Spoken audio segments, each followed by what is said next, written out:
And welcome back to Matrix Breakers. I am your host, Dylan, and we have an exciting two guests here, Jessica and Mitchell Snyder, who will be discussing in depth some of their life's journey, some of their life experiences. I even say like wisdom.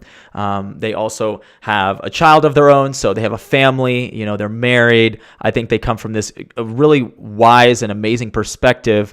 And they're also working on some really creative and cool projects. One of them that I know about called Self-Perfected, which they're going to, enlighten us about. And I think this is going to be an exciting podcast and an exciting discussion. Hopefully we're all here to learn something new.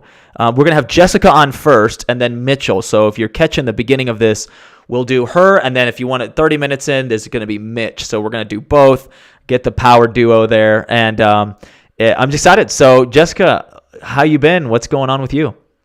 Hi, Dylan. Thanks for having us on. I've been anticipating this for a while, so I'm very excited. I've been listening to your podcast for a few years now. I know we first connected on Instagram like 4 or 5 years back, dating us now, Dylan. Yeah. And ever since we met, we've just kind of been on the same wavelength as far as just everything happening in the world, and that we need to change that and not participate in the current system and how things are panning out. So I'm excited to be here. Yeah, so I've known Jessica for a while. I back in my days of doing network marketing really heavily. There was this period of my life where I was on the phone a lot. There was just so many phone conversations and so many awesome and abundant connections that I was having. And actually, that was the gift of network marketing, was the idea that I can go and network and have an active mind around connecting with others. Honestly, even if you have an excuse to sell something, or if you're not, because of what I found, and someone like Jessica especially, you just find these deep friends that you're like, oh my gosh, I have no agenda with this person. Like, I genuinely want to reach out and connect and talk to these people. But sometimes on that journey, we can have this idea of like, oh, we're reaching out, and these contacts are leads, and that's what it's all about. But at the end of the day, it's just like you end up in great conversations, you end up having great relationships. So Jessica's just really a result of that. And everything that has gone on. So we've obviously lived through, there's like people now date themselves by the pandemic. Like, oh, that was pre-pandemic, bro. Yeah. And so we met pre-pandemic but I think we're, being socially connected on social media and things like, I mean, people who were like outspoken and just like not with the narrative about that. We all kind of huddled together, if you will, in a way. I felt like there was like a deeper connection, because we're like, hey man, like we kind of know what's going on here. Like, but I mean, what's been going on for you? I think for that time, I mean, just before COVID, what was life like for you? And then how you met Mitch, because I think you met him before COVID. I'm pretty sure, but yeah. You guys known each other for a while. So yeah, a little touch on your relationship, but even prior to that, like kind of what work you've been getting into, and then maybe even how COVID or that 2020 era like transformed what you were doing. Yeah, great question. So in college, which would be back in 2016, 2017, I thought I was going to be going for nursing. And after the first semester, I was like, nah, this is definitely not for me. And but I had already had all the credits from high school and then the credits from my first semester, that it was like just the thing you do, you just go to college and you just get a degree because that's what you're supposed to do. So I was like, all right, I guess I'll just get a liberal arts degree and be done with it. And but while I was in college, that's when I started multi-level marketing. And I actually grew up with a mom who did some multi-level marketing with Mel Luca. And so I was kind of introduced to that concept early on. And then in college, kind of took that on for myself. And, I was in a couple different companies, but I really didn't find one that it was like, I could actually really, really stand by this product and like go all out with it. Where it was like I kind of liked some of the products, but none of it was like, I can put my whole life behind this and dedicate and be like, my entire life can be this thing, Yep. And so then I moved in with my parents after college because I didn't have a career. And I actually, This was around what age, by the way? I would have been 20. I would have just turned 21 when I got out of college, I believe. Actually, no, I would have been 20 because I only did 2 years in college. And so I was a manager for a home with people with disabilities, and that was rough. I'm not gonna lie. I didn't realize how corrupt that industry was. And Now, wait, are these like senior homes, like senior citizens? No, it or was it like was actual mental health? Yeah, like Down syndrome and mental disorders. Oh, wow. And they were like women that were either like kind of my age or a little bit older. So younger to middle-aged women that lived in this house. And so it was like a care home.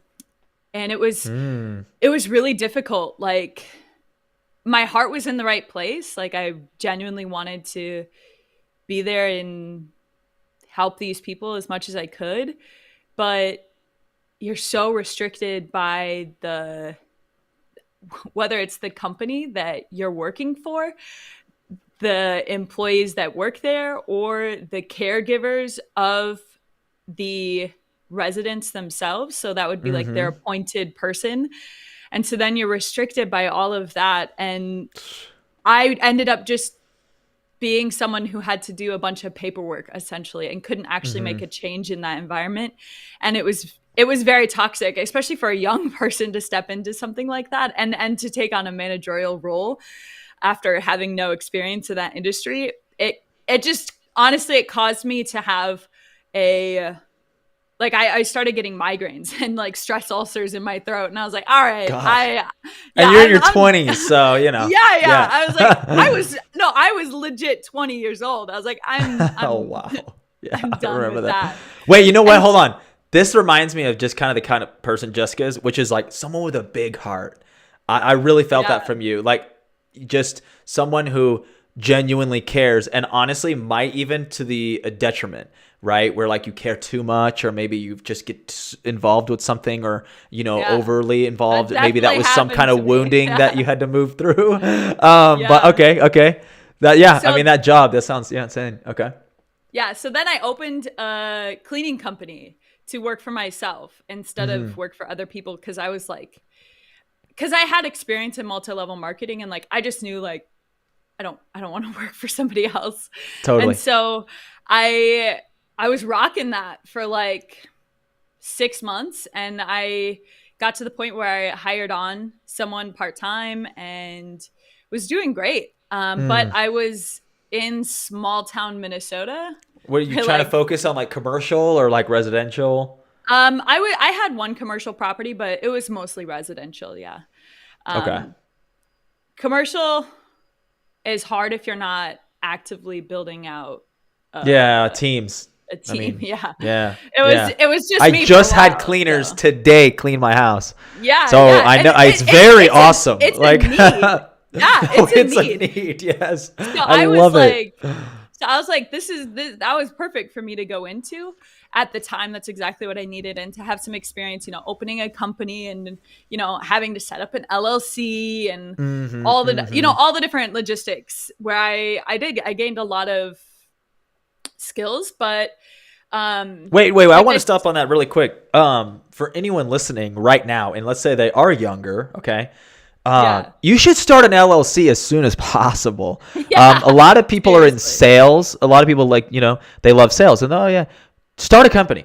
Literally, it doesn't need to be anything. Just name it, your last name, and LLC. It doesn't take that much work. The filing itself is the most amazing thing you can do for yourself. And I get into this. We can get into some of the time, but the financial capital and business credit you can build from having your own LLC and then starting to kind of make deposits for an account. Yeah. So much benefit can come from that. I mean, people can get credit lines for $50,000. I mean, within a year or 2 years of being in business, and that doesn't even have to mean you're making a bunch of money. So, just saying, anybody, that's awesome that Jessica did that so early, because that life experience is what absolutely boosted confidence and like capabilities probably later down the road. Just wanted to comment on that.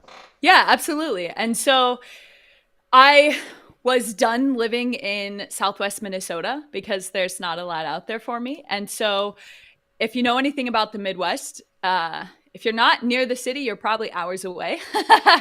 So I moved up to Minneapolis, St. Paul. It's the largest metro area in Minnesota.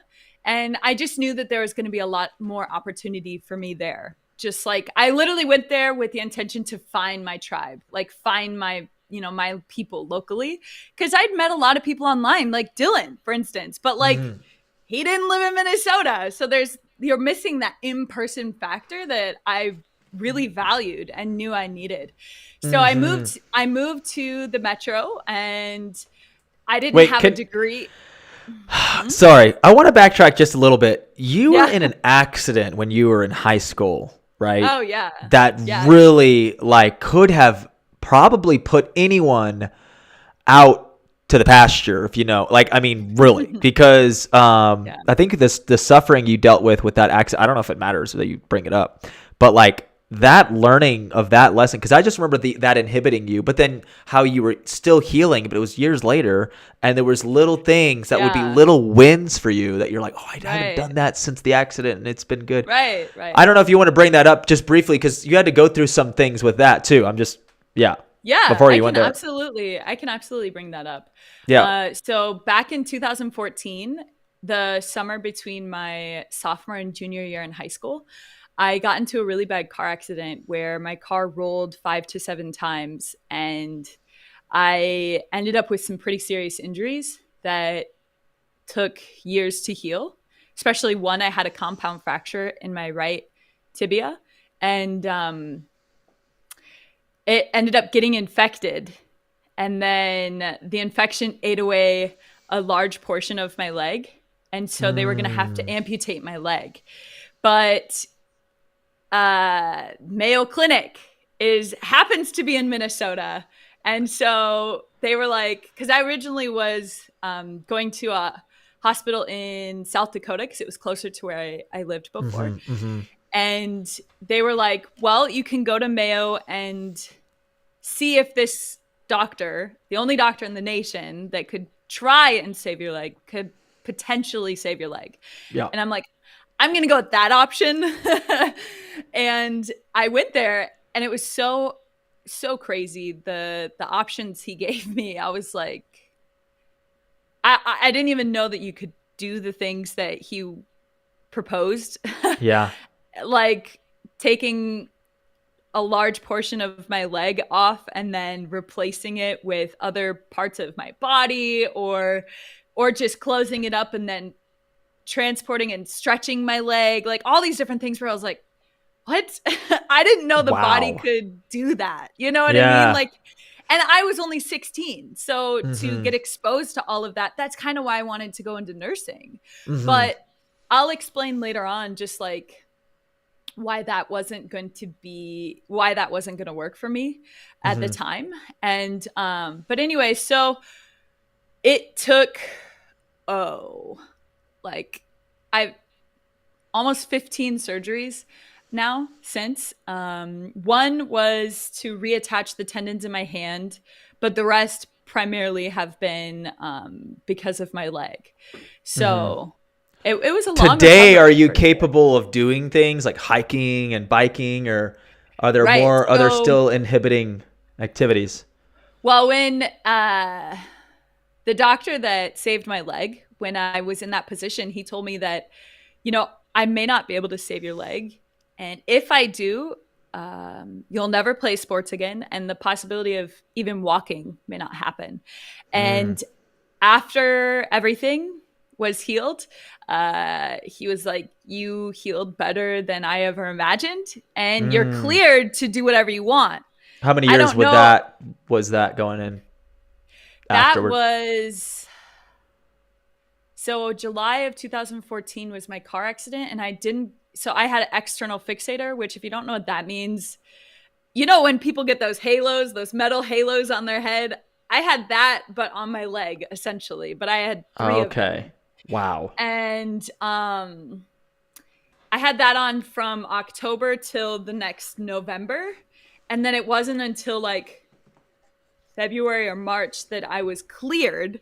Mm-hmm. And he was like, I don't know what you'll be able to do, but you're cleared to do whatever you'd like to do, Wow. Okay. And so I was that was my senior year in high school. So Mm-hmm. I missed high school sports, in short. But I was like, all right, Yeah. and like throughout that time period, right, I'm like off and on in a wheelchair or in crutches. Like just my high school was off and on pain medicine. And so I had to work extremely hard to graduate on time. Mm-hmm. And so I started playing volleyball right away on this brand new leg that the bone was not even 2 years old, essentially is what I was playing, right? Like high school, high level volleyball on a bone that was essentially as strong as a 1-year-old's bone. Wow. And so it obviously could not hold up. And I called up my doctor and I was like, hey, I'm like experiencing this pain. I'm not sure what's going on. And he's like, you need to come in. Have you ate anything yet today? And mind you, Rochester's a 3-hour drive.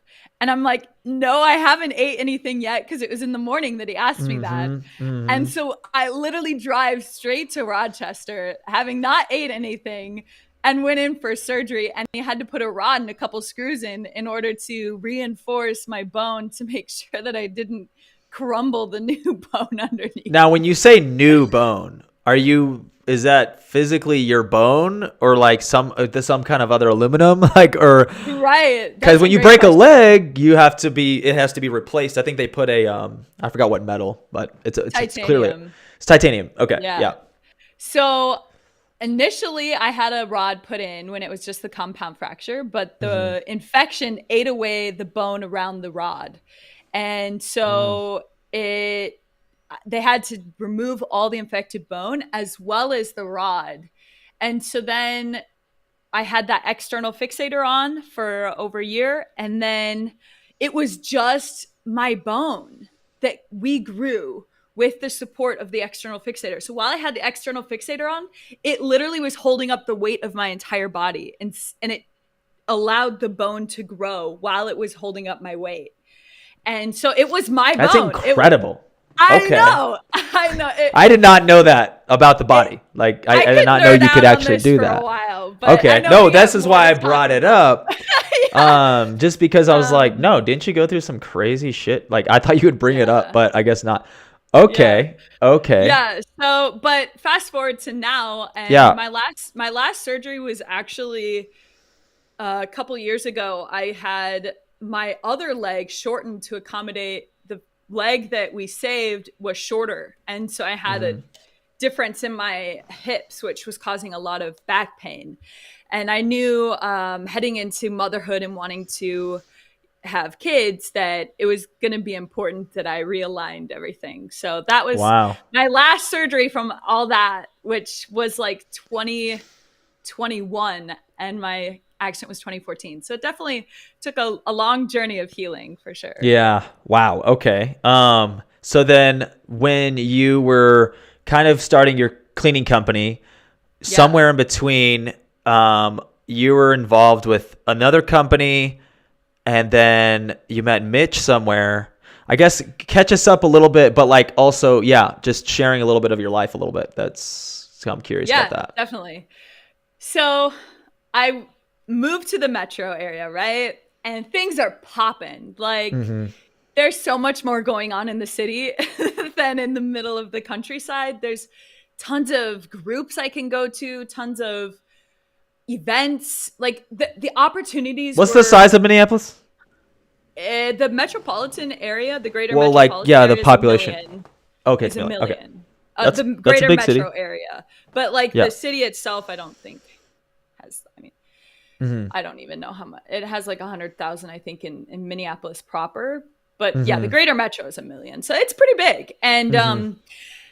so I get there, and I don't have a degree, and you can't really put multi-level marketing down on an application. And so I'm like, all right, I gotta find some work. Yeah. I need to survive here in these Yeah. cities. And it was middle of the summer, right? So nobody's hiring for waitressing because all the college kids are doing it. Yeah. And I'm like, all right, I'm gonna have to swallow my pride. And I worked at Starbucks for 6 months. Yeah. And that was so interesting for me because I had to face like a lot of programs of what I saw was uh like a valuable way to offer yourself to the community. Like I was like, this is, what am I doing? But Well, but this is a story about somebody leaving their hometown, especially if someone's listening to this and they're coming from a rural place and they haven't even left. It's like you have to do whatever it takes to survive. Like I literally sold windows door to door, lived in a motel for 2 months for June and July of 2014 with a bunch of homies. Okay, we lived like six of us were living in like a motel room. I'm not kidding. There were pimps and strippers in the same hotel, like motel room. It was crazy. And we lived there, and it was like we made ends meet. I was a server at Papacitos. Again, I was 19, 20. But right. this wasn't a new city for me. This was in Houston. I lived in Houston. And Yeah. but I was like, I want to do it on my own. Like, I want to go out and do things. I left college and I did. So anyways, I thought I'd like to enlighten people on like, that's what you got to do. Like you got to survive. You got to get a gotta do what you job. You gotta got to do. swallow your pride. That's what you were saying. Yeah. It's like, yeah. And if people have the discernment nowadays, you got freaking YouTube. Everyone's got all this information flying at them all the Yeah. time. Having discernment of having a plan of, okay, only be here for this long. Like, Right. there was times when I worked at Papacitos or whatever, the money was good enough to get you by. And I noticed that there were people in their 40s and 50s working there doing the same thing as me. Yup. But I'm like, how are they living? But it's like, it's kind of addicting in a way. It can swallow you up. So average can 100%. swallow you up. Average is so easy. Yeah. In America, average is the most basic thing you can do. It's like everyone will still have their Netflix. Like no matter how this economy goes, Their Prime everyone's account. gonna still have their Prime and their Amazon coming in, and like it doesn't hit us like it hits other people. So, anyways, okay, carry on with So your story. I go to a meetup that's for like, it was called What I Wish I Would Have Told My Younger Self. And so I go, and I'm not really 100% sure what to expect. The description was kind of vague. But I get there, and they're talking about mindset and just like personal development and growth. And so I was like, oh, I'm all in. And they were like, okay, now for the volunteers, we're going to go get dinner afterwards. And I was like, I'm not missing out on that. So my first day at this event, I was like, I'm signing up as a volunteer.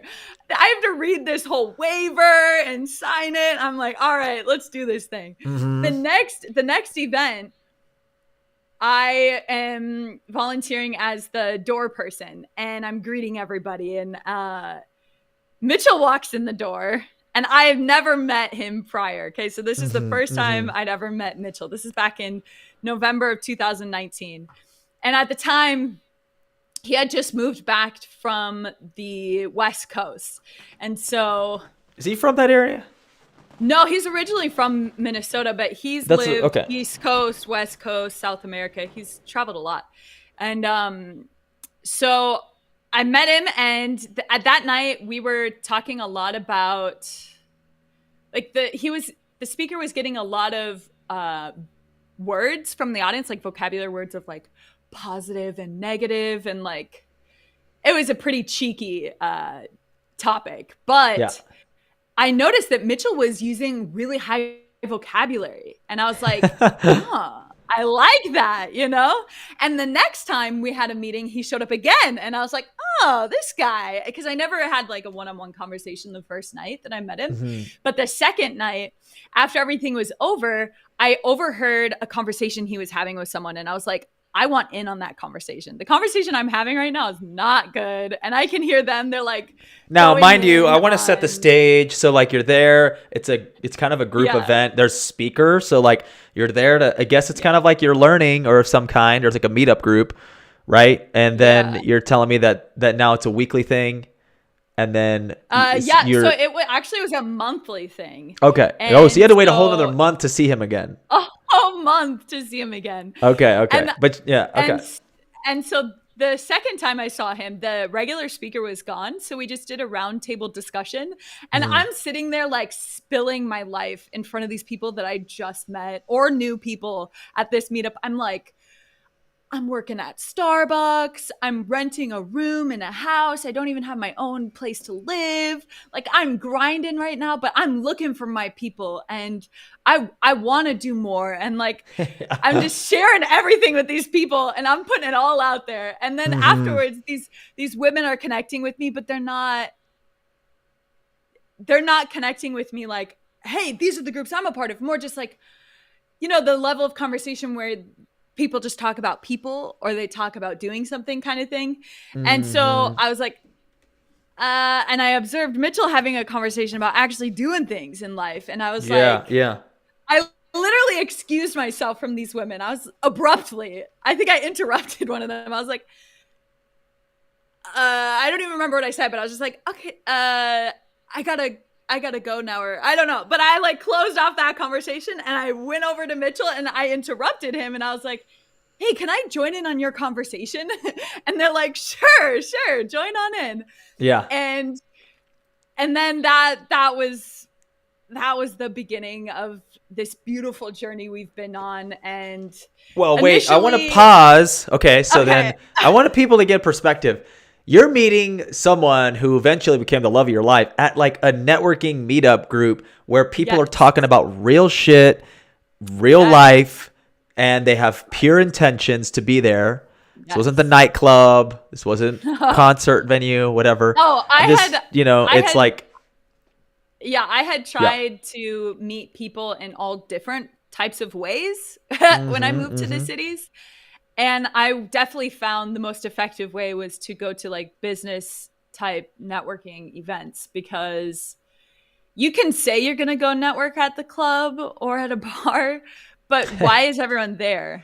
They're just there to entertain themselves and get energy. They're not actually there to have productive conversations. So it was awesome. And then we connected and Mitchell was like, hey, you should listen to this audio. It's really good. And I was like, okay, done. And he sent it to me. Well, he sent it to me. It's a 14-hour audio. That's a book. So no, it took me 2 days. No, but I mean like he sent it to you the same day y'all met. Or he thought to do that, or no, while we were still there at that okay, event, that's what I figured. We got each other's phone numbers and he's like, this is the audio you have to listen to next. What was that called? Right. Do you know?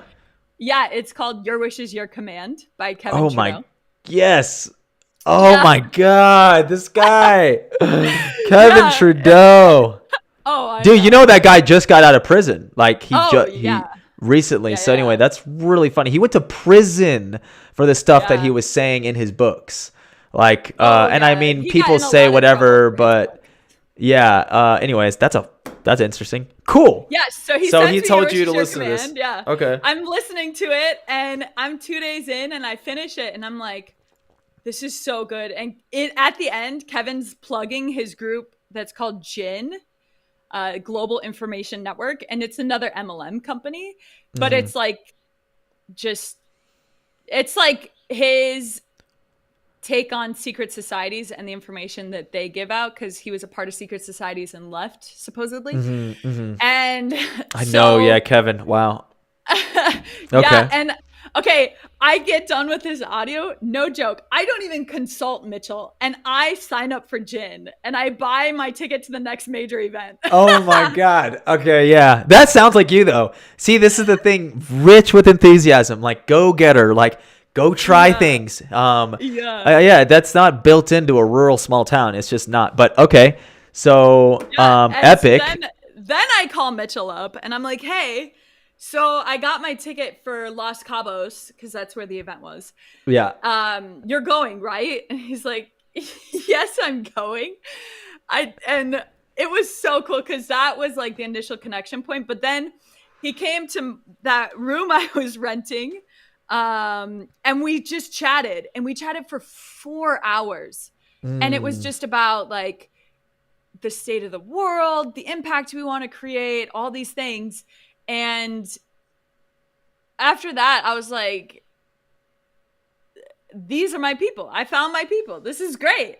And Mm-hmm. it started with just Mitchell. And then fast forward, and uh, we started our own meetup a couple months later. And Okay. so This is 2019 then. this is now it's 2020. So Okay. we started our meetup in Thought it was 2020. 2020. Yeah. Before pandemic or right or what? Right after or something? Oh, we started it right before. And that was interesting navigating venues with the whole pandemic thing, because a lot of places enforce like you have to wear masks, and like of course we're not wearing masks, but yet we're a large group of people. Large group. When we just started, it's like 5, 10, Yeah, 15 6, 7. people, Yeah, but yeah. they're like, that's a large group, you Yeah, know? 3 or more. Yeah, yeah, yeah. Yeah, yeah. So yeah, we started our meetup, and that's also kind of when the Okay, but growth the of meetup is self-perfected, right? I mean, that's the yes, meetup group as yes, well as the yes, brand and but okay. it kind of that was like kind of the birth time Who of who came up with that? self-perfected. Yeah, Mitchell did, and then a couple Was of he did his he come up with that before he met you? Was that an idea in his brain no, already, or was this sort of like a no. mastermind that he had with you or others? I was definitely a part of it, but it was him and a couple of his colleagues that initially, actually, it was they wanted to be on a Zoom call on Friday night because they didn't want to go out, and they were like, "I want to talk to you," Okay, and so okay. it literally just started with there was 4 of them on a Zoom call, and they're like, "Hey, let's just record our conversation because why not?" And they recorded it, and Mitchell sent me this recording, and I'm going in. I'm like taking notes on this recording. I'm listening to it twice. I'm like, this is so good, Mitchell. You guys got to do this every Friday. And then we've literally done it every Friday since. And that was kind of Wow. the starting point of it. And then we put it in a Facebook group. Then we started doing a weekly podcast on top of the weekly Zoom hangout. And Hmm. then the meetups started happening worldwide. So we have over 30 major cities around the world has our meetup. We've had global Wait, is events it actual meetup? like The in the person. actual no, I mean I was gonna say the app or something. Anyway, I'm thinking about the Some infrastructure, or is it some like a if, people some people advertise on Meetup, okay? but our main infrastructure is on Facebook. So people advertise their Meetup however they do, whoever's Yeah. hosting it in that Hmm. local place, because some countries I don't think have the app Meetup. Now But I'll get Mitchell's version of what his idea is. What would yeah, you say the purpose of the group would be, or like, yeah, two questions. One is what is the purpose of self perfected? Like, what does it mean to you? And then the yeah, other thing is what is it supposed to mean for everyone else, like great the question. audience or the group members? Yeah, so I'll say initially when we first started doing everything, this is kind Hmm. of within the conception period of self perfected, it was a breath of fresh air. It was like everybody who has a similar mindset to like you and your listeners, Dylan, like the world's pretty fucked up. This we can see right through this COVID thing. We can see right through Agenda 2030. We can see right through what they're doing at Davos and all these things where it's like this Programs. obvious yes, all these programs where this obviously doesn't make sense. And if you have common sense, you can see right through it.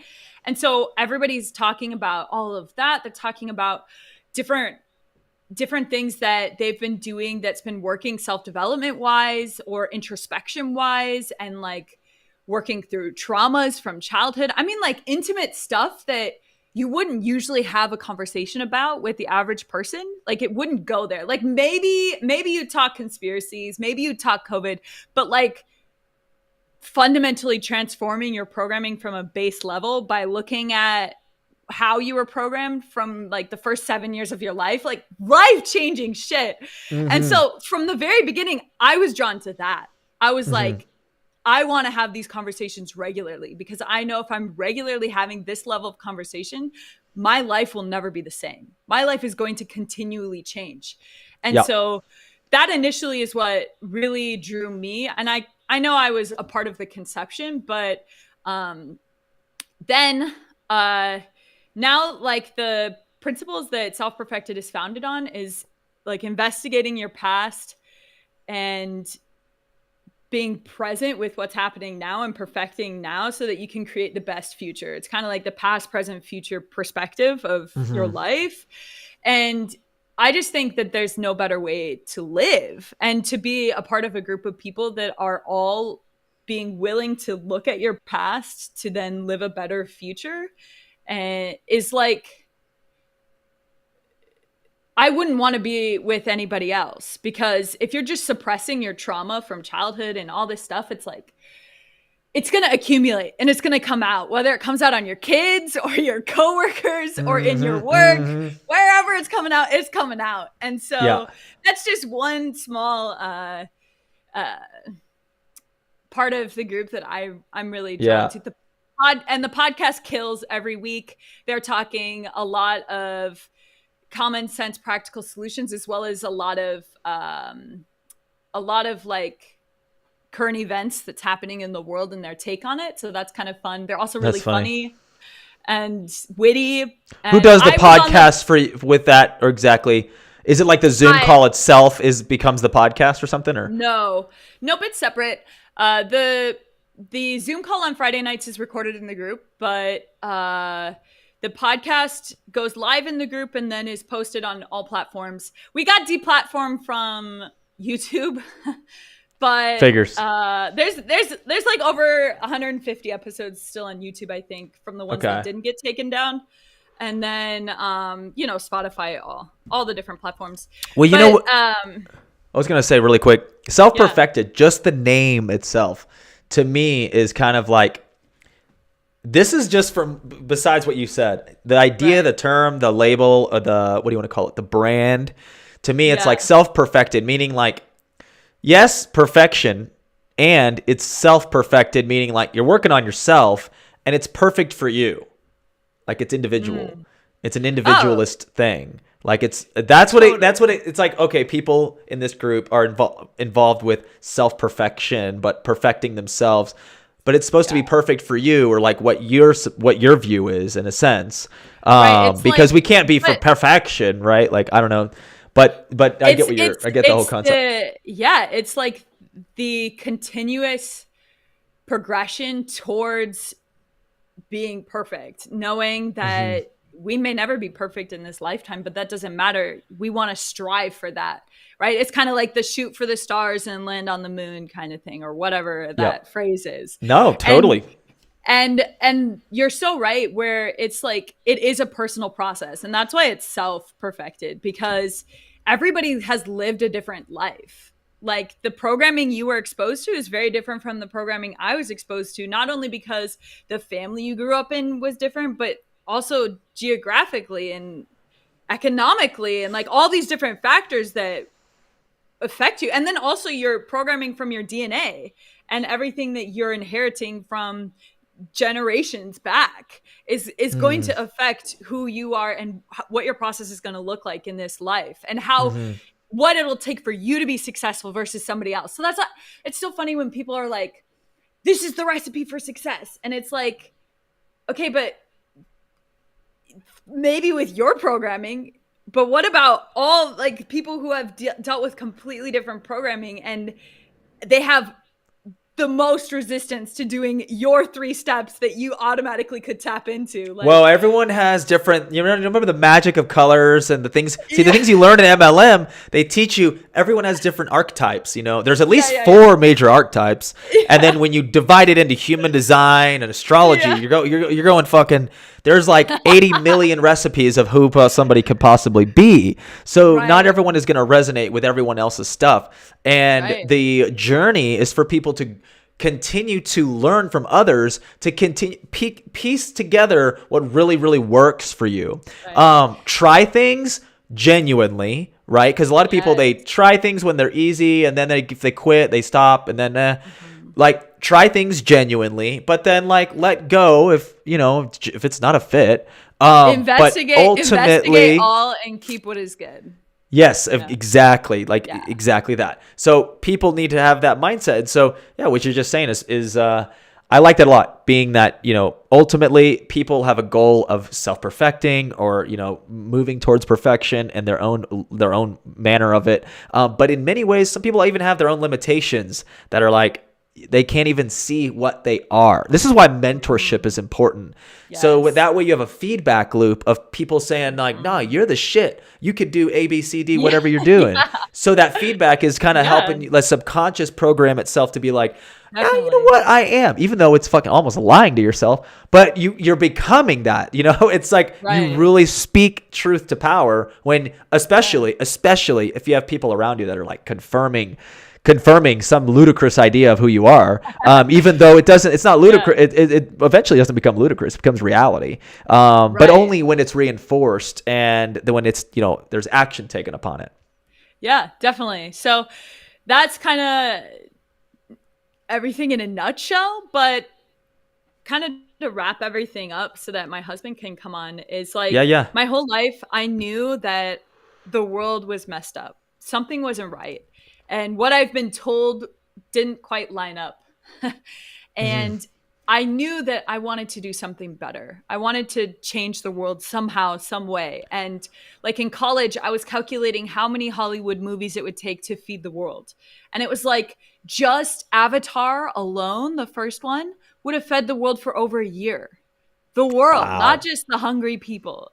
And so it's like, I was doing that, but it was like, but what good is that going to do if you're just crunching some numbers and saying, oh, look at this is so messed up, And so it wasn't until, I found this community that it was like actionable, measurable change that I was making, not only for myself, but like for the people around me. And I've really come to see that to change the world, it starts with you changing yourself. And so that's what this group has allowed me to do. And now we're implementing that in our lifestyle too. Like we own 10 acres of land and we have chickens. And so I'm building out an educational retreat center out of the property. So we're going to do like glamping site. I'm going to teach sustainable agriculture and living solutions. We have a milking cow coming in the spring. I'm going to be making my own cheese and raw milk and all the good stuff. So we've got a lot of things in the works, and not only local community, but global community. And I haven't actually shared this on social media yet. So if anybody's watching, surprise, we're also pregnant with our second baby. So there we go. Continuing to grow the family. And how old is Aristotle? Isn't he like 1.5? Yeah. Okay. 18 months? I don't know. 15 months. Okay. That was almost close. Yeah. Okay. Yeah, he'll be over 2 when he or she's born. So we'll find out soon. Do you do the gender reveal during the pregnancy, or do you do it like after? No, we'll find out. So we do like genetic testing, and then we do an anatomy scan, and that's the only testing we do unless something comes back that we need to do more, and we'll do a home birth again, as long as those all look great. So home birthing was amazing, and I could go down a whole rabbit hole with that. Yeah, so here's the transition thing. Out, so. I want to introduce you to everyone. That's awesome. we're gonna have you back. I want to get into everything you just mentioned. So funny about the tailor end. What you're doing with the land. We're doing something very similar on our end. So crazy how in alignment we are. But yeah, like all of that, and then the homesteading, that concept of sustainable living. Yeah. Just like seriously would love to get into that. And clearly there's a lot of topics that we can talk about. We don't have a lot of time today. If anyone knows me, my very best friend Ricky, it is his birthday. He's turning 30, so I got to do a dinner after this. But Jessica and Mitchell will absolutely be back on. And we're gonna have Mitchell on right now. He's gonna have like 25-30 minutes with me, I think. And so I really appreciate you, Jessica, your enthusiasm, your energy, your excitement for life. I mean, it just breathes life into me. And I think it breathes life into anyone listening for sure. Hopefully you can tune in on the back end too, like Mitchell's doing. And Mitchell, by the way, is not here because Aristotle is their 1-year-old boy and he's taking care of him. So we're yeah, there you go. Oh my gosh, he's like the perfect. Wow. Oh, he's so calm now. Yeah. I mean, he just got to hang out with Dad, so Dad's really, really good at the playing thing. All right, I'm transitioning off, but okay, great. Thank you, everybody. I look forward to being on again. Dylan, thank you so much for hosting. Yes, of course. We are transitioning. We are moving to Mitchell Snyder. All right. 1 second. No problem. All right. Hey, everybody. You got your own hat to the whole thing, so I'm ready to go. Of course. Nice. Yeah. Okay, great. I was gonna say you should share it in your Facebook group, but I think you did that. I definitely posted it. I don't know if I got it everywhere, but. Oh, okay, great. No, I was just figured that seems like we're doing the same thing that you're doing on Friday. All right, so Mitchell. All right, so we got like 25 minutes or so. For you, man, like brief, I guess, life story on how you ended up getting into. I mean, dude, how did you find Kevin Trudeau? Like, was your family into this stuff? Did you come from a good family, or would you say it was like a rough childhood? Like, yeah, what's up with that, man? I'll give you like the 2-minute version. I grew up pretty good family. I grew up here right outside Minneapolis, and like life was good. Parents, still together. Like by all means, you would say I had like a good, pretty stable life. Got it. The thing is, I remember vividly, for example, when 9/11 happened, right? I would have been in 3rd grade or whatever. So I was like 7, 8 years old. And I remember asking, why did that happen? Like I had been in a building before. I'd been on a plane before. I couldn't make sense of why would someone fly a plane into a building. I know that's like a gruesome way to start, but really, I think that was a big wake-up call for a lot of us. So I would ask these adults around me, like, why does that happen? And they're like, oh, well, there's bad people in the world, or, it's like these kind of half-ass answers. And so that really caused me to question. And, I started questioning like religion. I started questioning philosophy. I read a lot of books, and I'm like, bro, you're 8. Like, how did that happen? I'm just kidding. Okay, so you started questioning the journey. Got it. Yeah. I mean, even as a young kid, though, it's like I didn't necessarily just go with the crowd. And it was cool because I felt like I could relate to everybody, and I genuinely wanted to be a good person. But then, so fast forward, right? Study the countercultures, start watching documentaries. I'm like really investigating, but nothing really made full sense to me. So I went to school, got my degree in psychology. It was all right, figured, hey, I want to learn about the mind. How does the mind work? And then I actually got introduced. I lived in Brazil for a while too, because I was like, I need to break my patterns. So I did that. How did you get inspired to do that? Was that just like a school thing? Or? Yeah, so I was in university, and I talked them into. I was like the first student to be able to go live abroad in Brazil specifically. So I like created my own program, everything, and it was when during Carnival and during the World Cup. So it was a really cool experience, and I was studying psychology. So I was like, okay, let me put this stuff to the test, right?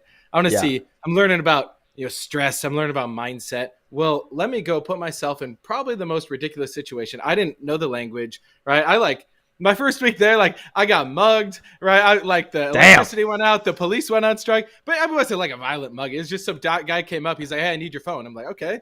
And he just like took it, threw it in his backpack and went. And I was like, oh, he got me so good, right? So I was noticing the first week, right? I like called my parents after. I'm like, this has been the best week of my life. And because it's just so freeing, it's so like It's it's such a you know, the break. dangers of life in a way, but the life itself is like it's coming at you fast. Okay. Yeah, because I was just like, I could easily frame this as like, oh my gosh, what am I doing? I'm in over my head. But I was like, no, this is Right. like a cool challenge. Like, I know how to hold my own. Like, I'm not actually worried for my life, but Yeah. this is definitely a change of pace. Yeah. So that the whole time I'm like questioning, like, okay, what is the purpose of life? What am I here to do? Like, what can I do? What is the world about? All this. I have all these big Yeah. questions. And then Yep. that led me into then. So when I moved back to the US, I actually moved out to the East Coast. I knew some people out on the East Coast. I'm like, I want to break from Minnesota. So I'm living out in Boston. I'm going to these networking events at like MIT and Harvard and all this stuff. I'm like around all these cool people. And I learned very quickly, I'm really organized and I'm really good at just like project management. For better or for worse, that was like, I'm very good at that. And I've met a lot of visionary types that were not good at that. So I was like, hey, we should partner up. They need that. Yes. Yeah. So I became very good at being symbiotic. And then that led me into the world of like, oh, you can like make money online. You can build websites. You can do all that. So then I started to learn, oh, if I want to change the world, I can't just be a brokey, like hoping and wishing. It's like, I need to actually have valuable skill sets. So then I went to a business conference though. So to answer your question, kind of pull it up to speed is like, you're like, how did I hear about Kevin Trudeau? I actually met Kevin, by the way, after he got out of prison. Did he get out like 2020? Didn't he? Like 2021. Yeah. Okay. Well, I'll get carry into on. that in a second. So, Yep. so I go to this internet marketing conference out in Vegas. This is back in 2016. Russell Brunson. 2017. He was there.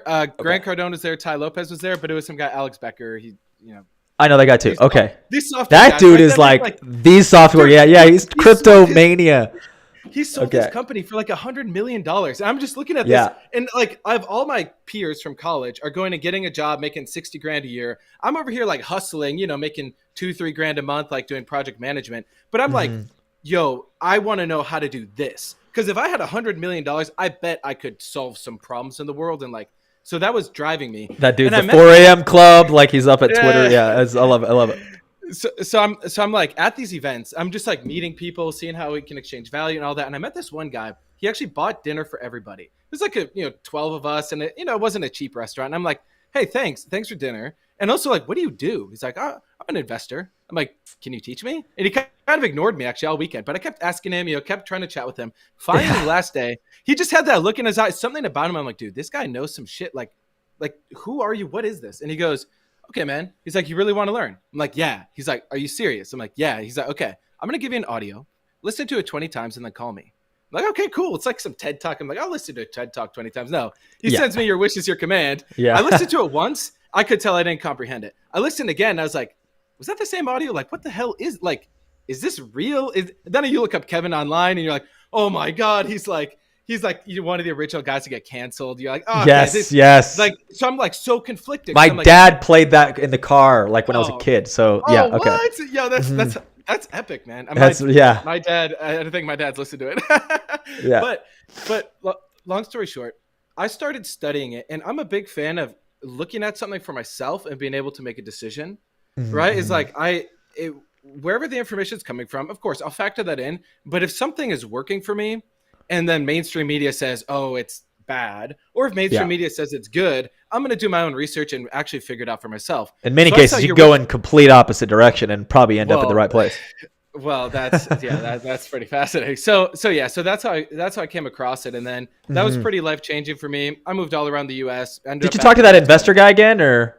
Oh yeah, we become great friends. Like we work together. Like he's epic. I mean, he runs like private family offices and stuff. Like working with billionaires. So it's like it's pretty fascinating stuff. And wealth management, then I suppose. Wealth management. Sounds like that. Okay, cool. Yeah. Wow. Yeah. Okay, and then you lived on the West Coast for a while. So at that point, though, you must. San Diego's too slow paced for me. Really? It's like it seems 72 and sunny all the time. Yes. It's 72 and sunny, and people are so content with like, yeah, let's do the thing. And then it's like 5 days later, you're like, hey, like, where are we at? And they're like, oh yeah, man, I'm getting to it. Whereas the East Coast is like, yo, get shit super done sharp right now. Yeah. So I call Houston. So 2 things. One, I call Houston Hustle Houston. It's like Hey, I like it. always about where, what's up, what business, what shoes you got, what watch you wearing, like, which is sometimes the flashier side of things, but also is like, dude, like, what business are you in? Everyone's in business. I think the ratio of entrepreneurs in Houston is like probably the largest in a per capita ratio in That's cool. America. It's crazy I because like like that. everyone's in business. And And Texas is a cool vibe Texas too. has They're a that. bit more pro freedom, you know. That's where I'm from. I'm from San Antonio, by the way. That's So I live awesome, man. up, born and raised San Antonio. And it's funny because my brother's in Maui, right? So he's been there. He's gonna be there for like a total of 2.5 months. So he left in November, and he told me, he goes, "Bro, it's weird. It's like everyone in Maui.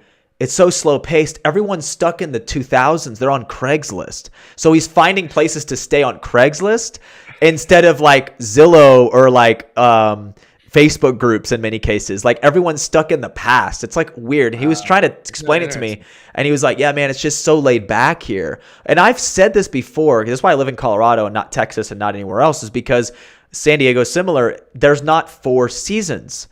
So like almost like biochemically, we're wired to live in 4 seasons, and it's very, very helpful for us, I think, to live in the Wow, 4 seasons, that's right? Like fall, winter, and experience the enclosure of winter and the deepness and the introspectiveness that comes with winter. For example, you're not doing much, and then comes out spring is a natural flow of life that all kinds of fruition happens in spring, and then the summers are all this, beauty and the glory of everything that you can go fucking see. I live in Colorado.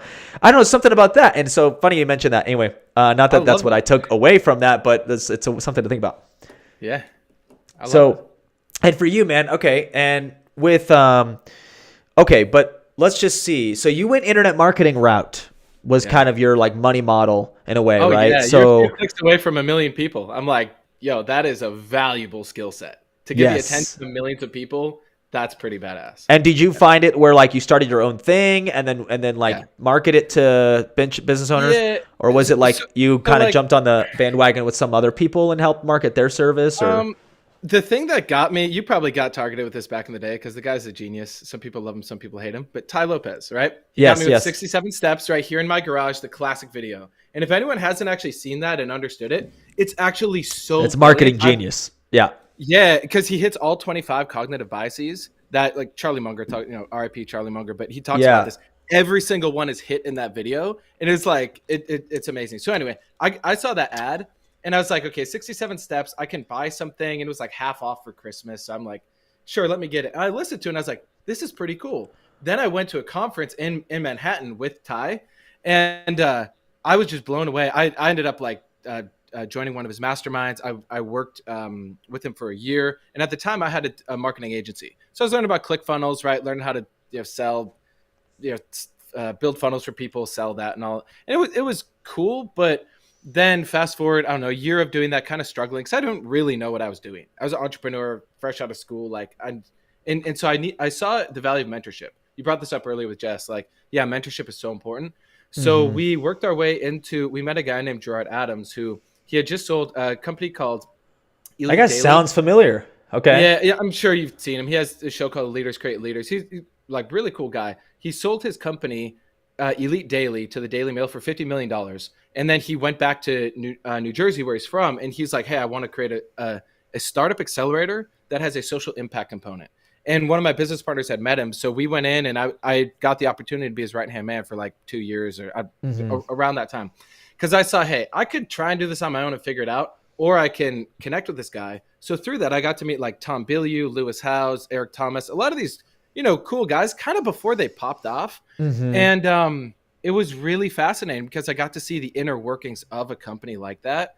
So that really led me into this. And then I found, Kevin Trudeau, all that stuff. And then that led me to, I had done on and off consulting, internet marketing stuff till around 2019 when I moved back here right before the pandemic. So now, back in Minnesota, this is home base. Wow. So you ultimately work from home at this point, right? You guys got married, you have a family, and you're awesome. I recommend everyone get married and have kids. Do it right. Don't rush it. But like having kids and having a family, it does. So kind of like earlier you were talking about the seasons, right? It's like you kind of prepare for winter, prepare for, spring, whatever. In the same way too, having a kid, it forces you to think on a longer time horizon.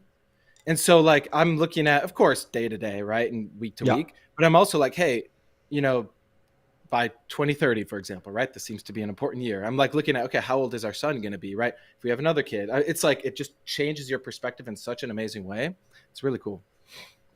Yeah, well, I think that ultimately, so like, are you more settled in a way of like, do you feel like there's other things on the horizon that you're building or creating? And Oh obviously, yeah, like, man. for Just example, getting like, started. yeah, so like with the self-perfected, for example, like you guys started this group and then now it's just blazing on fire. People are getting involved everywhere.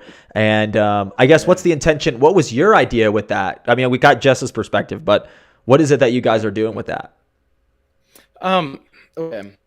So I have always kind of wanted to just hang out with cool people who like have ambitions and goals and everything, but also are genuine. You know, there's a lot of groups you go to and you go to meet up and everyone's just trying to hand out their business card and stuff. So I was like, I'm the kind of guy I love to have a deep conversation. I can go as deep or shallow as people want, but like we only have this one life. Let's make the most of it. So Mm-hmm. self-perfected was a way for um yeah, for a lot of us to start hanging out on like Friday night. We just host a Zoom call, mastermind, chat for an hour or two, and just exchange value, make friends and all that. But it kept growing and growing. Right around the time the pandemic started, it was like a perfect storm. So a lot of people were feeling isolated. They didn't really know what was going on. I mean, for a while, we're like, "Holy shit, are we literally all gonna die?" Like, the media is Right. showing images of people dropping dead and deaths counts. You're like, Yeah. holy shit, this might be real. And then, watch Plandemic 3. That's the best explanation of this. Yeah. Hey, we exhausted your battery. Is that okay? Nope, Just I'm so you moving know. to do that. Hold on, I'm gonna put the charger on. Okay, nice, nice, nice. I see. Okay, So let me do that. for Keep for carry on, for the carry on. listeners, yeah. Okay, so that was pandemic starting, right? And it was like every Friday night, it was something for us to all kind of look forward to, right? So, we all run businesses, right? We're doing things throughout the week, but then on Friday, it's a way to kind of decompress. And where there's a big push in the world on Friday, what do people do? Go out, get drunk, go smoke some weed, go clubbing, watch Netflix. But it kind of becomes like you miss out on this awesome potential. Like Friday night is Mm-hmm. like this opportunity to kind of unplug and reflect, and it can be actually really rejuvenating. So that was the hangout. That's been the backbone of the group. It's a free Facebook group for anyone who's wondering like technically what it Right. is. It's a free Yeah. Facebook group of people who really want to be the best versions of themselves. And we ask questions at the beginning to basically filter out people who are just in there to pitch their crypto whatever, Yeah. or the Nigerian princes who need your money, or whatever the latest and greatest scam is. So Yeah. the that's what the group is. And then we also started to run these local meetups. So there's the biggest one is actually in Houston. Interestingly enough, they get probably 40, 50 people there every week. It's amazing. And again, it's all free and it's really cool. And we abide by a certain set of principles like self-responsibility, right? Do the best thing, not just what comes easy. Self-awareness, like simple common sense stuff. But when you have agreement on principles, it creates like something really amazing emerges from that because you get a mastermind. Have you Yeah. ever read the Napoleon Hill stuff? The idea of the Yes. mastermind? Yes. Yeah, yeah. So powerful, right? For anyone who doesn't know, it's like a mastermind is where it's the whole idea of two or more coming together. It's like your mind and their mind come together, but it actually unlocks the universal mind, you could say. So when you have people coming together in a spirit of collaboration, you just have the greatest ideas, like new things come about. It's so potent. So that's really what the group has been. And you had asked what's on the horizon. I mean, yeah, man, it's big. It's like, so I watched your episode you did on World Economic Forum, Yeah. right? And that organization has been going since, I didn't even realize this, since like the 70s. Like I'm Right. definitely not a fan of Klaus Schwab, but I gotta give him credit for hustling for decades, because that man has literally found a way to get people in all the corporations and all the governments around the world to listen to him. And he's kind of like the kingmaker, the puppet master, whatever you want to say. And so in the same way, there's way more of us than there are of these globalist elites. Again, we won't do the whole conspiracy thing, but it's like, actually just look up World Economic Forum, look up the partners. Like every major company is part of it. But here's the cool thing. Grassroots is how you change the world, right? Grassroots is how America was founded. Like grassroots is really the answer. So what self-perfected actually represents, there's a really cool concept. Have you ever read the autobiography of Benjamin Franklin? I got into it. I didn't finish it. It's like 400 something page. Cool. Yeah. It's not like a simple easy read, but I in do it have it though. he yeah, cool. He gives it. It's a concept. It's called juntos, right, which means together in Spanish. But the juntos is, so imagine this, right? On, let's say, a Saturday evening, right? A group of 20 people get together, and it's like you got the guy who runs the printing press, you got the guy who's the politician, you got the pastor, you got all these people come together, and they say, hey, over the next 3 months, this is our plan. And then the next week, all those 20 go to their own group of 20. So now you got that exponential Discipleship. growth. And now, yeah, but they all bring it up as though it's almost organically. And so it's like this natural change has happened, but it was engineered. In the same way, that's the purpose of Self-Perfected, is to bring all these different communities together. And under the principle of, hey, let's create the best world we can. Let's figure it out together, right? I'm not pretending I know all the best stuff, but I do know some simple stuff, like people need water, people need food, people need education. So we can agree on that. And then we can spread this to the world. And then long term is like, we got to sort out this political stuff. Yeah, no, it all starts at the individual level, you know, and like you said, there's more of us than them. I'm all on the same page with this stuff. It's funny because a lot of people love the inflammatory, sensational political commentary, and that stuff's cool, but it just doesn't get anybody very far. Like, you know, at the end of the day, it's like I have witnessed this, and I went through this ego death in many ways, where it's like we're covering the chaos a lot, which is feeding the chaos. And so by just talking about what's happening, it's really great to be aware, because being like an ugly duckling just following along is not ideal either. However, it's a spectrum, okay? And this is like wide spectrum that I usually create for people. I'm like, all right, there's the schizophrenic who's everything's made up, nothing's true, and everything's a lie. I don't know if you've ever lived with someone or know someone who's lived with a lying parent, a lying spouse, lying, like a compulsive lying situation. These people distort reality, and they can end up in this side of the spectrum where it's like they don't believe the government, they don't believe fucking anything, they don't believe anything is real, they don't even believe themselves. So you could go far gone. That's called the black pill. You know, the black pill is just like way far off, and then the white pill is like everything's great, nothing's wrong. And then you decide this side of the spectrum over here, which is mainstream media. Anything CNN or Fox News says is God. So therefore, like, that's what life is. That's what reality is. That's the Matrix. Like, those are the people in the Matrix. You want to be like right in the middle. Those are my things that I usually talk about with people. I love that. I love that. I think that what you're doing, you know, with the self-perfected thing is great. Like, I've chimed into some of those like Zoom calls and like the Facebook, at least, whenever you post them on there. And I was like, how is he tagging me? And then it's like, oh, he tags everyone. Like, that's how I learned about the tagging thing. It was really funny. I was like, but it got me to actually start watching stuff. And so I was like, oh damn, they're doing their stuff. Like, so yeah, I ultimately think that's great. And I guess what would be your vision of like the future for humanity, like if people were to like work on themselves, right? And maybe it's not like your brand, your idea, but like ideally, do you feel the shift of momentum? Like, I think consciously, like I feel it. I kind of am curious, like, where do you think things are going? Yeah, that's an awesome question. I definitely think things are speeding up. And a really fascinating thing I saw recently was, did you watch Elon Musk have Mr. Jones? I don't know if I can say his name without this getting shadowed. Yeah, no, you can say I did a whole podcast about it. Yeah. Okay. Yeah, you got Alex Jones, the Tates, Patrick Bet-David. They were, Vivek, and all of them were on there. Did you watch that hangout? I watched the entire thing. Yeah. Yeah, same. And I was like hooked. Really cool to hear that. Yeah, totally. Yeah. So I really enjoy seeing that, but it's so important. Like, so to just blatantly answer the question, like, what do I see the future of humanity is more people talking about this stuff, but actually taking it on. Because it's like, it's easy to talk about it. It's also another thing when like no one's watching and it's like very easy to just, go give into your vices or whatever. Those are really the moments where the Matrix will come at you. And it is, like you said, breaking the Matrix. So it's you break the Matrix in every single moment with being present, being able to forgive the past, like being able to correct yourself, and you're going to trip and fall. It's okay. Just don't get caught in the fall.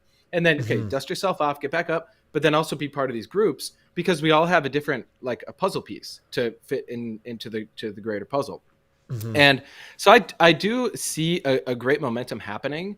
I've seen a lot of people really excited about kind of the stuff we're doing. So we have a big event. So we did one last year in San Diego, and this one is in Miami. And it's literally like, I've seen so many people complain about Davos, like, oh, those elites are just hanging out and doing their thing. It's like, okay, let's make our own fucking Davos then.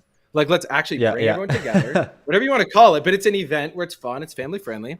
But we do like 3-day event, and it's awesome. And so this upcoming one is in Miami at the Ritz-Carlton Hotel. So it's like nice, it's luxury, but it's affordable, right? We got people bringing their families. So it's this perfect blend where people can come together. What I see is, though, when are you guys doing that, by the way? It's summer, right? It's May 30th through June 2nd. Okay. And a lot of us go for a whole week, right? Hang out. It's kind of like our one time a year where we like, do vacation, kind of totally unplug. And but it's really cool because you're literally talking about like, hey, what's happening over here? What's happening over here? Like, how's this working? How can we help you? And making introductions. So it's really good networking, but it's also, I mean, there's a lot of business training. Like one of my mentors and the guy who actually showed gin to me, he's there last year. He'll be there again. Like, there's people in the crowd who are making 8 figures. So it's like, you can make some really good connections. But my vision for the world is have events like that every quarter and have local meetups where someone could come to some form of a clubhouse, whether it's self-perfected or whatever. It's like the principles is what matters. It's like, it doesn't even matter if someone took everything you're doing and tried to do it their own and multiplied. It's all about just doing it. Like, I welcome it. It's yeah, exactly. Like, someone else can listen to this and be like, I want to start my own group called whatever. Like, anyway, I just feel that's the point. Right. Yeah.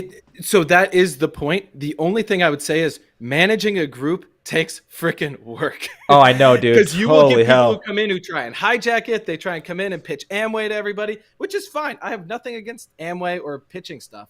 It's just I have fucking dedicated my life to this. Like, me and Jess have built our relationship on this. Like, we have we're in it to win it. And there's like a whole play, like a political play long term. Like, one of our best friends locally here, like, his goal is to become governor of Minnesota. Like, we have a way big, like, 300-year vision of this thing. And so when someone, let's say, is like, hey, I'm going to make my own group too, it's like, that's cool. And if you want to, great. I'm just warning you, unless you have the real dedication and the stability to really see it through, it's a process, right? It ain't easy. But I have 2 things to say about that. One is, so let's say, like, there's going to have to be people that make groups that are like, I'm not going to say like, they're almost like they're not yet on your level, but they need to cultivate with the people that are not quite there yet. Not that you're not allowing people on, but it's just sometimes frequency wise, you're only going to be able to attract your frequency. So like, we're here in the middle, and then let's say there's people making so much more money, or they're just on a different frequency, and like we're reaching out to those people. And there's just people on the lower frequency who are just living a little bit differently. I think it's like all about like multiplying. We see those masterminds happening, the Tony Robbins level masterminds. Like, those people are masterminding too. There's like key events all over the world. And then we have like good guys, bad guys, but like, then you have like, I think small time people like finding little groups that like they can be a part of that hopefully doesn't include alcohol, drugs, like something that's positive. So anyways, I was like, if someone's out there that does want to do it, like not that it's not possible, but if they need to make a little group in their little town or whatever, I'm like all for it. Yeah. The other thing is, for me, is I did this exact thing because of my experience in network marketing. It was all about building groups and networking. So for me, dude, like, even as a, like younger kid, like everyone was kind of like it was they were my friend, and then I introduced them to everyone else. And so like I was sort of a center point. And then that transitioned into network marketing when I was like 19, 20, 21, 22. And that turned into like I was the leader of large groups of friends. We have our group of friends here that's kind of like winded down a little bit, but like sometimes it's like all flamed up because it's like a lot of different sporting events and stuff and outdoor activities, but it's called Thrive Tribe. So there's a lot of that going on that we have here. So networking and building networks is work. Like what you're saying, Mitchell, is 100% fucking true. We've had people come in and, dude, like try to do things with girls that was really uncomfortable, and there's hard conversations, and that's all about leadership.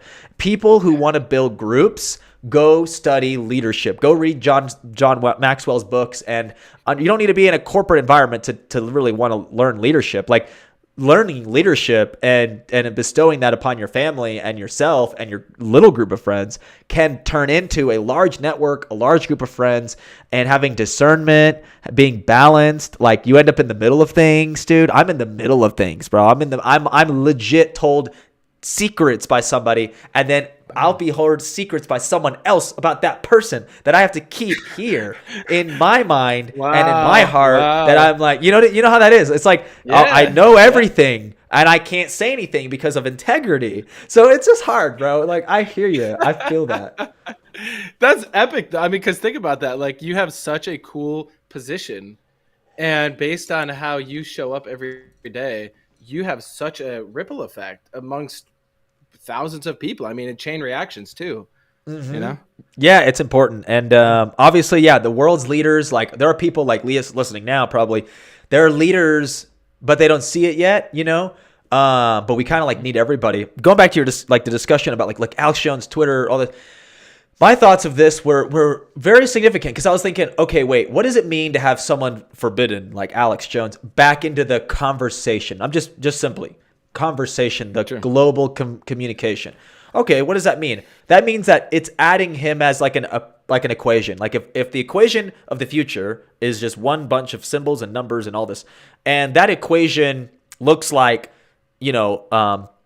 internet, talk, censorship, like people talking online, people doing stuff, companies and businesses, governments of other parts of the world coming together. Like, there's so many pieces to this equation, okay? I really feel that the future of humanity is going to be curved-tailed or dovetailed in the positive direction by having more freedom, more abilities, and I'm like a pro-population person because, like Steve Jobs, Les Brown even, Steve Jobs was an orphan. Okay, he was not wanted. He could have been aborted, given the modern medical technology of the 70s. It didn't happen.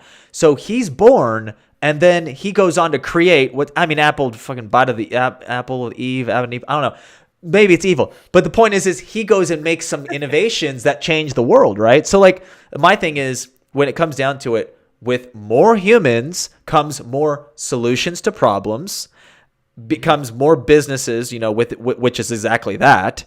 And ultimately, with more freedom for more people, because here in America, we have freedom. There's other parts of the world that politically cannot say things. They can't be as mobile. They can't do things that, let's say, we can. That's why America rapidly leads the world all the time. Because it's not about America's government.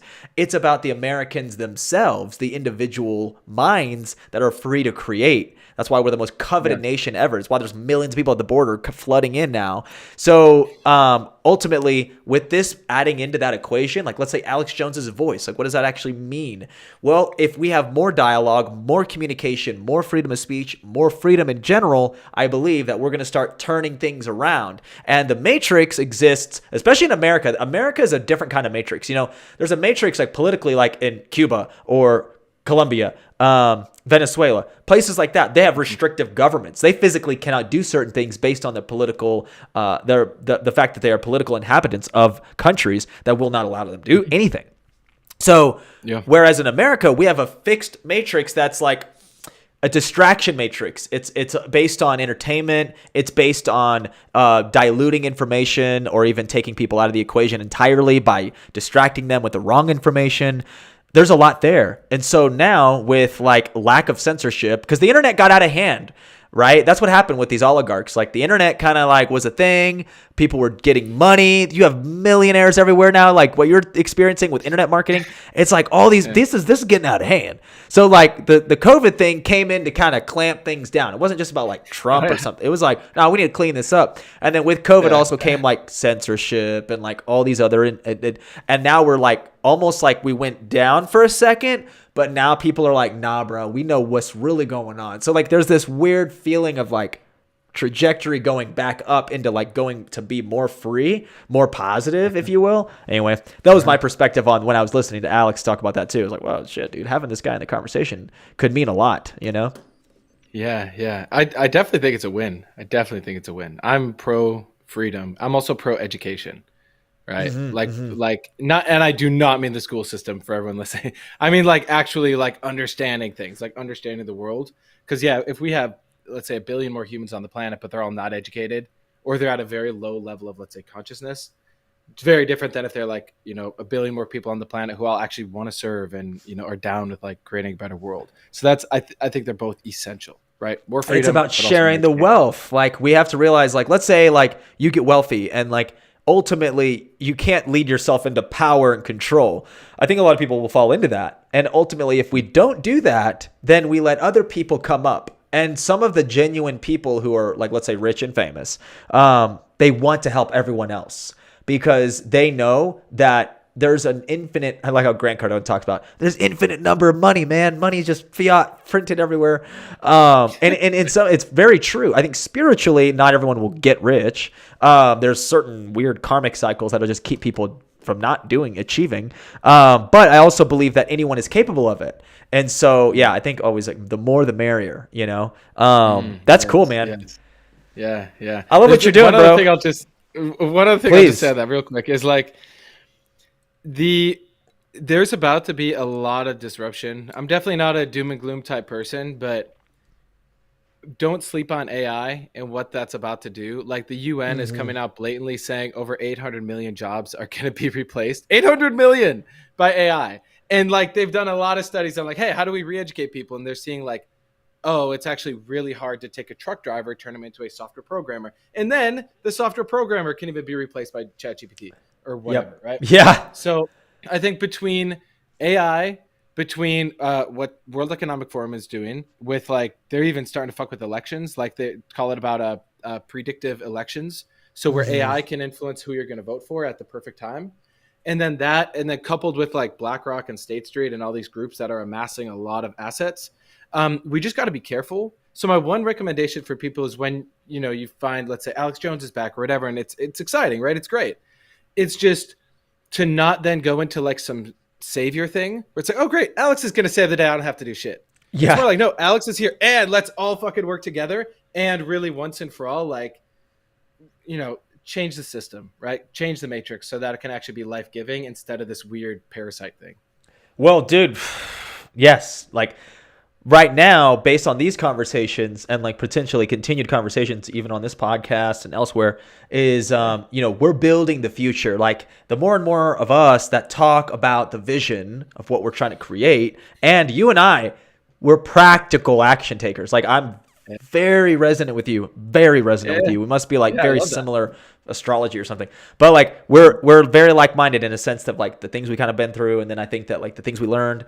And I'm telling you, man, like there's people out there that are 100% benefiting from the work you're doing, and ultimately it's going to shift everything because when like this time, let's say when things do get disrupted, like what you're saying, more of us are going to be prepared. We're going to be prepared, but this might be even bigger than COVID. I do believe that. AI, with what you're saying, I was just seeing like robots at Amazon working. They take $2 an hour to program, so they're going to be able to like do all this stuff. Like, have you seen the new Optimus bots? Hey, real quick, what you would be a person who would know about this cyber pandemic? What's your take on it? This, I was reading about this during the pandemic. And I was like, oh, wow, like in The Fourth Turning. And then there was Klaus Schwab's book talking about the cyber war and the cyber, being able to break down infrastructure and stuff like that. Ultimately, I believe that it's unfortunately, it's a kind of a kill switch that they have in their sleeves. I do believe that they could use it as an excuse to go to war with Russia, given the fact that for whatever reason, I have the reason why they don't like Russia. But the point is that they're going to blame Russia for some kind of cyber attack. They'd love to fucking do that. But here's the thing. I feel like you can't have AI take control of the world and have cyber attack, or you have a cyber attack or you have an AI that's immune to cyber attacks, and then that cyber attack disrupts so much of the technology that they reboot it with some kind of AI system. That would be the long-term goal if I was in charge of shit and I was an evil fucking mastermind. And you'd be able to censor people, like an AI that can censor people. But either way, I do not think they'll be able to censor offline. That's why building in person is so, like how you talk about the Thrive Tribe that you have locally, so fucking important, because people are starting to not trust online as much with all the deep fakes and all this. So in person is so valuable. And the internal networks too, like people are building like not black market. I don't even know the word for it. Not even dark web, but just some things that are like not all on the system. You know, like having your own websites, your own landing pages, your own. It's important. Like if you don't have your own LLC, you should probably get one like immediately. And if you don't have your own domain and your own if you don't own your own like landscape, if you will, on the internet scope, like you should do that. Also like. Every video you're uploading to social media, like save it. I have so many terabytes. I don't even pull That's them out. epic. But I love that you think like that. That's so great, man. I was just saying, get off grid too. Like put your digital stuff into a safe place. But yeah, man, that's definitely cool. I'd love to invite you on for a future conversation, bro, for sure. I look forward to it, man. I'll Thanks for jump in having on me. your Zoom calls and stuff too. Like, that's Yeah. it's Let's been collab, good. man. Yeah, what's another message you would say to people, like if we close this out and you feel like there's a message that's on your heart that you're like, man, people should really know this? Like, Yeah, I would say get really clear on the outcomes you would like to see for yourself and for the world. Like if you could write it down on a piece of paper every day, like continue to, it's so easy to get pulled into all the bullshit and all that, but to really stay focused on what we are creating together. It is vital. I mean, that's literally how we create the new world, is like in every single moment. It's a decision that we make. Where do we focus? Are we focused on the bullshit or are we focused on creation? So that's what I would say. dude, I'm going to couple that by saying this. I'm reading a book, The One Thing. Nice. Love that. And there's a great question there. It is basically, you're asking, what is it, something that I can do that by doing it will make everything else easier or unnecessary? And so you ask yourself, what's the one thing I can do that makes everything else easier or unnecessary? If you have a whole task list, and people start asking that question more, the focus question, because you said focus. That is the focus question. I think you're right, man. I think a lot of that and prayer, because sometimes you're not even supposed to know the answer logically. Shit's just going to drop in, and allow yourself to be divinely inspired. So open yourself up to that too. That's another little thing I would say. Hey. Yeah. Right on. All right, bro. Thanks for having me. I know Jess appreciates it. I mean, she told me about your podcast years ago, so I'm a big fan, and keep it up, and let's change the world. Alrighty, bro. All right, Mitch. Thank you, Mitch and Jessica, for joining us. Catch you guys another Thanks for time. having us. All right. See you. Peace.